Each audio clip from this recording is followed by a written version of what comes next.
میرے بچے کو دیکھ کر کہہ رہا ہے کہ آپ کی امت اس بچے کو قتل کر دے گی، اور جہاں اس کا خون گرے گا وہ مٹی مجھے دکھائی ہے اس نے، کہ میں اس لیے اس پہ رو رہا ہوں۔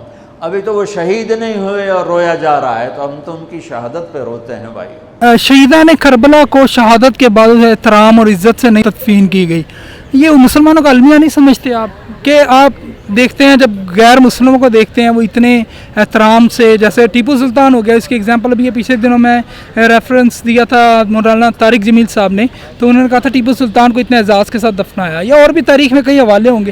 ایک اتنے بڑے لیڈر کو مسلمانوں کا، اور وہ بھی نماز رسول ہونے کے ناطے، کہ انہیں تعظیم کیا ضروری نہیں تھی؟ مسلمانوں کا المیہ نہیں؟ مسلمانوں کا المیہ ہے۔ آپ تو صرف ایک بات کو لیے پھرتے ہیں۔ محمد بن قاسم کو پیغام بھیجا سلیمان بن عبد الملک نے بصرہ سے کہ پابہ زنجیر میرے پاس آؤ، اور یزید بن کبشہ کو سندھ کا گورنر بنا کے بھیجا۔ محمد بن قاسم گئے، اور آپ محمد بن قاسم کی فتوحات سے واقف ہیں، لیکن انہوں نے سر تسلیم خم کیا، اور محمد بن قاسم جس طرح کے فاتح کے ساتھ اس طرح کا سلوک ان کے شایان شان نہیں تھا۔ قتیبہ بن مسلم کے ساتھ یہ سلوک ہوا، موسیٰ بن نصیر کے ساتھ یہ سلوک ہوا، اور حضرت امام حسین جو ان سب سے بڑھ کر تھے، اس کے متعلق تو سوال بھی نہیں کیا جا سکتا۔ یہ تو آپ جن کی باتیں بتا رہے ہیں یہ تو بنو امیہ کے سمجھے جاتے ہیں، محمد بن قاسم سے لے کر حجاج بن یوسف، اور یہ جتنے آپ جس سرزمین پر آج کھڑے ہیں، آپ اسی یزیدی ٹاؤٹ کی وجہ سے مسلمان ہیں۔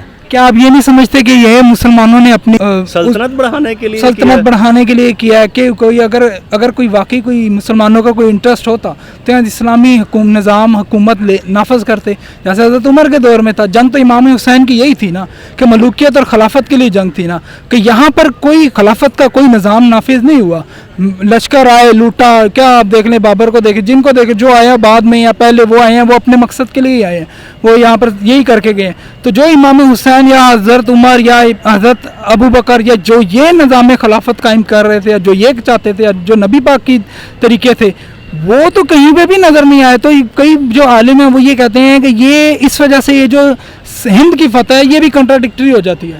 اگر آپ غزنویوں اور غوریوں کو یہ سمجھتے ہیں کہ وہ غاصب تھے اور سومنات کے مندر توڑنا بھی ایک غاصبانہ رویہ تھا، تو پھر سب کو اگر ایک پیمانے میں سے گزاریں گے ہم، تو پھر حضرت عمر فاروق رضی اللہ تعالیٰ عنہ کو بھی اتنی سلطنت 22 لاکھ مربع میل تک بڑھانے کی کیا معاشی، کیا سیاسی اور کیا اقتصادی ضرورت تھی ان کو بڑھانے کی؟ اگر تو آپ سب کو ایک ہی پیمانے میں سے لے کے گزر رہے ہیں، تو پھر سب کو ایک ہی طرح سے گزاریں گے۔ یہ سب کے سب غاصب تھے، اور انہوں نے اپنی سلطنت بڑھانے کے لیے یہ زور و جبر کیا اور حملے کیے مختلف خطوں میں، کیونکہ حضرت عمر فاروق کے دور تک جو اسلام تھا وہ خیبر تک تو پہنچ چکا تھا۔ تو اگر تو یہ بات یہ ہے، میں یہ بات کہتا ہوں، پہلے بھی یہ بات کہتا رہتا ہوں، کہ اگر آپ سندھ پر حملہ کرنے والے محمد بن قاسم، شہاب الدین غوری، جمال الدین افغانی کو یہاں کا فاتح اور یہاں کا ہیرو سمجھتے ہیں، تو پھر سکندر اعظم نے آپ کا کیا بگاڑا ہے؟ اور اگر آپ نے پیمانہ یہ رکھا ہوا ہے کہ اگر کوئی مسلمان یہاں پہ حملہ کرے تو وہ ٹھیک ہے، مطلب وہ ہمارا ہیرو ہے، اور اگر کوئی کافر یہاں پہ حملہ کرے تو پھر آپ راجہ پورس کے ساتھ، راجہ داہر کے ساتھ یہ والا سلوک کیوں کرتے ہیں؟ تو اگر آپ پیمانہ ایک ہی قائم کر دیں تو پھر میں آپ کے ساتھ ہوں کہ بھی جس نے بھی ہماری سرزمین پر یا کسی بھی سرزمین پر بغیر کسی وجہ کے غاصبانہ حملہ کیا وہ غاصب ہے۔ تو ہمارے آپ کے سوال کا جواب جنگ تو یہاں اختلاف تو یہاں سے ہی تو ہے، کیونکہ امام حسین کا نکلنے کی وجہ یہ تھی کہ ایک حکمران جو ہوتا ہے وہ کبھی بھی جو ربوبیت ہے اس سے باہر نہیں ہونا چاہیے۔ جو حکمران ہوتا ہے وہ دین، جو نظام سیاست ہے، ان دونوں کو ساتھ لے کر چلنا چاہیے۔ اسلام میں تو یہی کانسیپٹ ہے، یہی چیز ہے، خلافت یہی کانسیپٹ ہے۔ تو جب آپ بات کرتے ہیں کہ وہ لوگ جو یہاں پر آئے وہ کون سا کوئی اسلام لے کر آئے، انہوں نے کون سے اسلامی نظام یا شریعت نافذ کی، یہ چیزیں نافذ کی، تو اس وجہ سے تو اسلام تو انہیں یا جو ہے وہ تو انہیں کنٹرڈکٹ کر جاتا ہے نا ان لوگوں سے، کہ جی انہوں نے تو پھر اپنے مقصد کے لیے آئے۔ بابر کو آپ دیکھ لیں یا جو بھی ہے تو وہ اپنے مقصد کے لیے آئے ہیں نا۔ تو اسلام کے لیے تو امام حسین کی جنگ ہی ساری یہ تھی۔ آپ نہیں سمجھتے کہ امام حسین کا جو نکلنا تھا وہ اس وجہ سے تھا کہ جو ملوکیت کا نظام آ رہا ہے اس میں جو شریعت کے قوانین توڑے جا رہے ہیں، ٹھیک ہے، وہ جو معاملات چل رہے ہیں، امام حسین اس کے لیے نکلے تھے؟ آپ نہیں سمجھتے؟ میں سمجھتا ہوں کہ امام حسین اسی کے لیے نکلے تھے، جس طرح سے جنگ صفین لڑی گئی اور اس میں کئی مارکے ہوئے، اور اس کے بعد بھی ایک ملوکیت کا نظام رائج ہو گیا اموی خاندان کے زیر تسلط، اور انہیں اپنا تسلط بپا کیا، تو حضرت امام حسین اس کو روکنا چاہتے تھے۔ جس طرح سے یزیدی سلطنت نے اپنے پنجے گاڑ لیے تھے اسلام کی سلطنت کے اوپر، اور عبداللہ بن زبیر اور عبداللہ بن عمر، عبداللہ بن ابی بکر رضی اللہ تعالیٰ عنہ ان سے وہ بیعت لینے کے پے در پہ تھے، اور جس طرح سے شہید کیا گیا، خانہ کعبہ کی دیواروں تک کو نہیں بخشا گیا، تو اس کے لیے تو کسی بھی حسینی کا نکلنا بہت ضروری تھا،